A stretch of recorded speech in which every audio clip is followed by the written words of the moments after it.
An alleged leaked video indicates that Ubisoft will be introducing a wheelchair bound operator for Rainbow Six Siege in their upcoming Year 9 Season 3 release.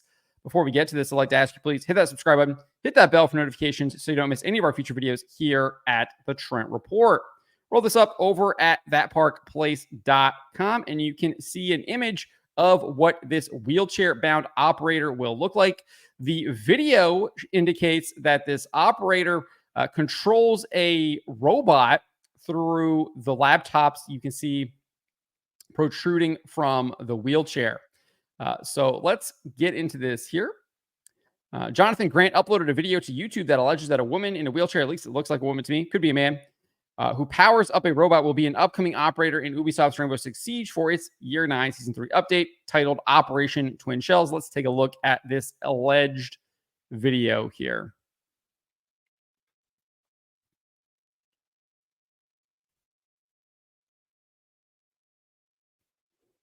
I think this is just the actual footage that Ubisoft up for the update. Here's the wheelchair operator.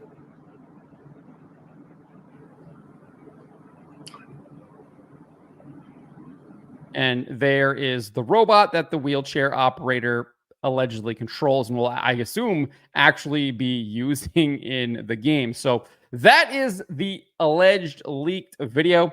It does have the actual footage that Ubisoft shared for the Year 9 Season 3 update, which, as I said earlier, will be called Operation Twin Shells. They shared this at the beginning of their upcoming premiere, which will drop on August 25th. So just coming up in a few short days here. And if you watch this, you can see kind of the early footage of that operation. So that was what was at the beginning of this video. And then they revealed this wheelchair operator. Again, don't have any confirmation of this. Obviously, this is an alleged leak. And we'll find out if this is indeed true.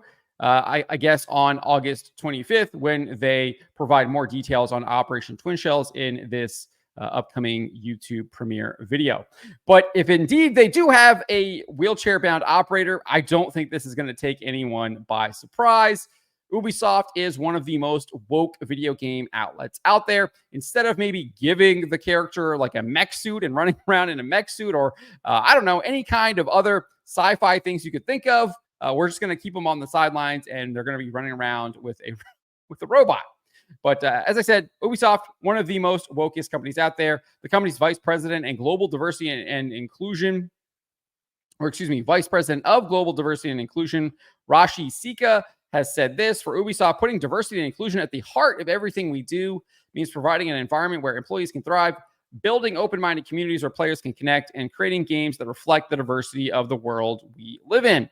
I don't know about you, but I don't think I've ever seen anyone in a wheelchair fight on the front lines or become any kind of special operation operator. Like, I haven't seen that at all. I don't think that reflects the world we live in whatsoever. Yet, this is what Ubisoft is doing. And now this is probably how they will justify it. This person here, Sika, goes on and says, we will not accomplish all these goals overnight. Just as it takes years of iteration to develop a AAA title, we will only become a more diverse and inclusive company by continuously improving, trying new ideas, and learning from the results. It's a long-term commitment, one that we will tackle with the same passion and dedication that we bring to our games. You can find this on Ubisoft's website under their diversity, inclusion, and accessibility portion of its website. That portion of the website also says this: we will create gaming experiences that push representation forward by embedding diversity and inclusion across our processes, increasing representation in our teams, and offering access to resources that help teams to build more authentic, inclusive, and accessible gaming experiences. So this is all part of their policies. So again, not surprising that they would indeed do this. We've seen them introduce a so-called transgender character. In 2021, Ubisoft introduced an operator named Osa. The biography says this: she found herself isolated due to her unorthodox approach and others' attitudes towards her transition, so she focused on her work. All of this is a lie. The character is clearly male if the character, quote-unquote, transitioned. Writer Simon Ducharme confirmed to GameSpot that Osa is indeed a male character pretending to be a woman. He said the decision to create a transgender character was made early on as part of our initiative to have an inclusive roster of operators. The consultants, all of whom are trans people, wanted to make sure that Osa was presented as authentically and organically as possible. He added, she was written by a queer person and she is voiced by a trans woman. And while her identity is certainly influenced by her gender, who she is in the Siege universe is centered on her talents, her influence on Nighthaven, and her close friendship to, I guess that's another operator, Kaylee. I'm not sure how to say that. So they've done this already, right? They've introduced this so-called transgender character into the game. So again, would not be surprising if they introduce a wheelchair-bound operator. We also have a former Rainbow Six Siege writer, Lauren Stone, who is currently working at Massive Entertainment on the Division.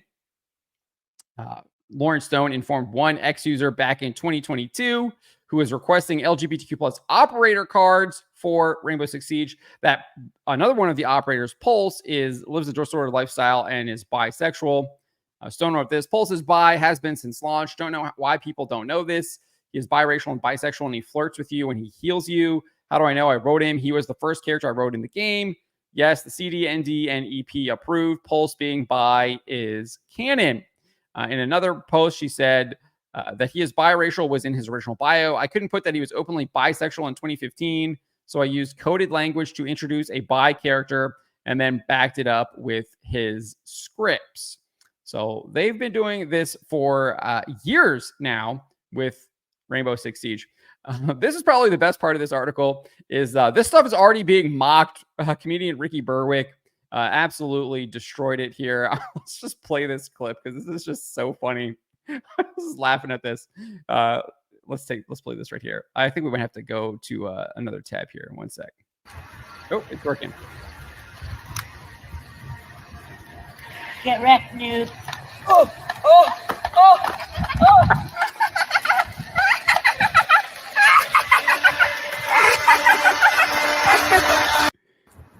Gotta love Ricky Berwick. Absolutely hilarious. Just slowly creeping up on this dude. Doesn't hear him coming in his wheelchair. And then just says, "Get wrecked, noob."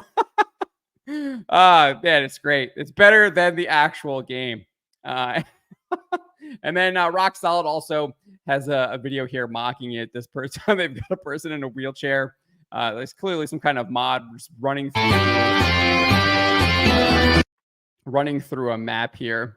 Just running people over. His bullets fly by. It clearly looks like they used some kind of like automobile mod or something like that and applied it to the to the wheelchair, the way it slides and everything. Looks like it has a bigger hitbox. It looks like it has a hitbox like a car. But that was funny too.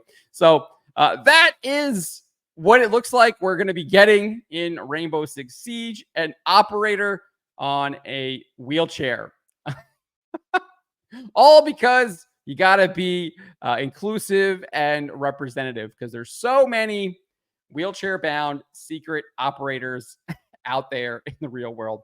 But let me know what you guys make of this. Let me know in the comments below. Remember to always be charitable, but to always speak the truth.